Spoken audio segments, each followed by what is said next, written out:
On Hulu, I caught 13 hours.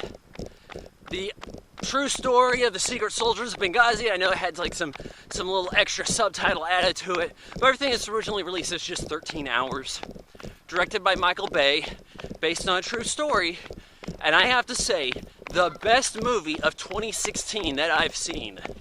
This is the best modern times war movie since Black Hawk Down, and is only a hair below it, probably because in a lot of ways it seemed to emulate it. I know this didn't get widespread critical acclaim because everybody thought, well, I'm a liberal critic and war's bad, and this makes Savior Hillary Clinton look bad, and makes her look incompetent. No, there's very little about that in the movie. There's a lot of other people saying their hands are tied. It doesn't come down to Hillary Clinton. Her name's not mentioned, so leave your politics out of it. This was really quite surprising to me. You got the dude from The Office who's married to Emily Blunt, because she's in all these action movies now. He has to go, hey, I'm the man in the family.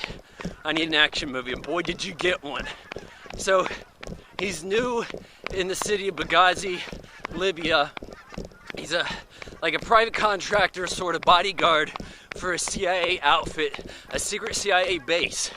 He's working with the American ambassador who's set up at this swanky house, pool in this area and all this shit, and his security forces.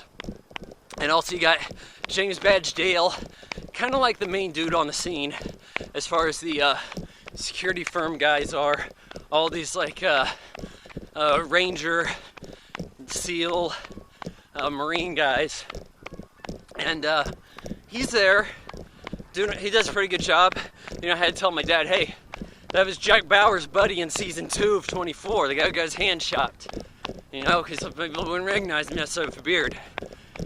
Anyways, you get these kind of insurgent guys come across and just start out of nowhere, rise up on the street and attack the embassy.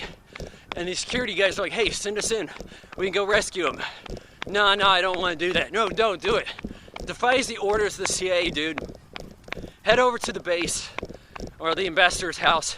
Shit is just getting real damn serious. They can't tell the friendlies from the enemies. They got this hand gesture. They're going like this. And I guess that's some kind of encode about who's friendly. And they're trying to figure out who the good guys are. It's just like, hey, if anybody shoots at us, shoot them. Are those guys with us? No. They turn around, shoot at us, kill them. All right, you got it. I mean, it is a scary-ass situation. It felt so damn real. One of the marks I got to take off, though, there's a lot of points where this looked very low-budget digital. I mean, even the plane ride where Office Dude is traveling on the plane over to Benghazi, it's like, why does this look cheap? And then there's some moments where it's like Michael Bay was proud of his drone. I'm not saying the stuff that was supposed to be drone footage that they're looking at, but just kind of sweeping shit. It just looked like something some YouTuber would make.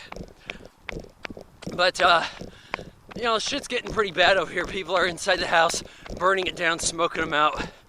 2 guys die. IT dude for the ambassador and the ambassador. They can't find the ambassador, though. They find out later on his body turned up at a hospital. They said that he was still breathing and then they killed him there or some shit. That report turned out to be false. And the insurgent dudes rally more troops. You keep seeing this dude with this Adidas garb. I like the way this was set up because it makes him recognizable enough that he's not necessarily a character, but oh hey, he was there. These are more bad guys. We better watch out.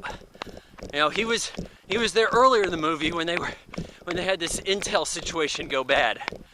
Yeah, this dude, we gotta watch out for him. Black Hawk Down did similar shit. There was that huge black dude, and you're like, oh man, he must be like the gang leader. Never really said much, never really had a character. But you recognized him. He was kind of like your dragon, your mid-stage boss. That's Adidas tracksuit right here. Well, they come after the CIA base, and the CIA people are like, hey, we can't acknowledge that we had a base there. And they're like, okay, well, you're not getting support And you're like, shit. And then they fly in more people to help them eventually, and that's about all they got. They're fighting them off pretty well. I mean, these guys are just bringing some guns in at night, and these guys have night vision. Why couldn't they wait till morning or some shit? I don't know. But, you know, they're losing the battle, the insurgent dudes. But then they start sending out the mortar. I don't know why they didn't do that sooner, because I've seen Rambo 3. So they start doing that. Takes out James Badge Dale's character.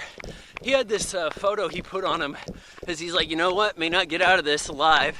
Got a photo of my wife and kid on me. And you can kind of see how that like CGI floats in the air when the mortar hits.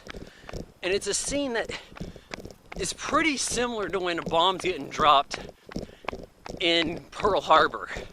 This like aerial shot of the CGI bomb going down to land on something. To the best of my knowledge, it seems like Michael Bay's the only one who does this. So I can't say he's ripping off Pearl Harbor, but you know, he's making that his trademark. And then from like the similar perspective, the aftermath, that you see the photo float by so you know he's hit. But you have a tough time identifying people, and that was something that Black Hawk Down had trouble with too. You know, all these army guys dress alike, and from the back they mostly look alike. So it's hard to tell who's who, and I think that confusion is very realistic in war, in the heat of combat. So, you know, I can't knock it for that, not at all. But there's fewer guys here, so it's a little easier to digest. And there's a blonde French chick you might like looking at. But performances, man, Michael Bay got out some good performances from people. There's only one bad performance in the movie.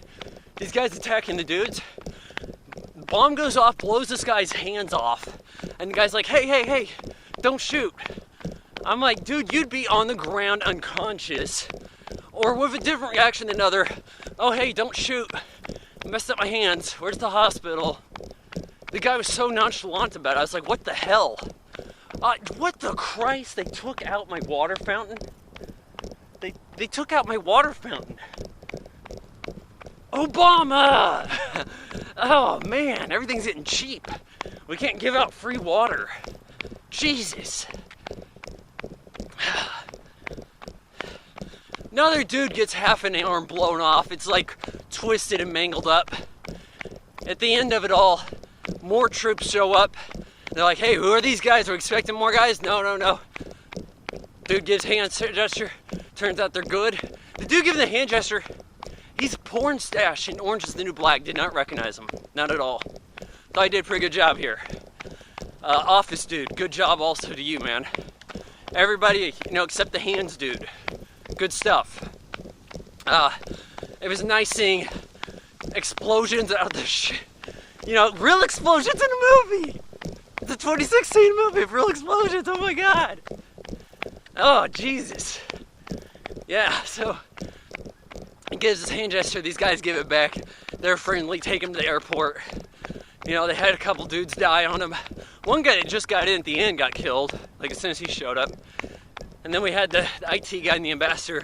They find out that in the closing, we have an update on everybody's situation as it was 4 or 5 years ago.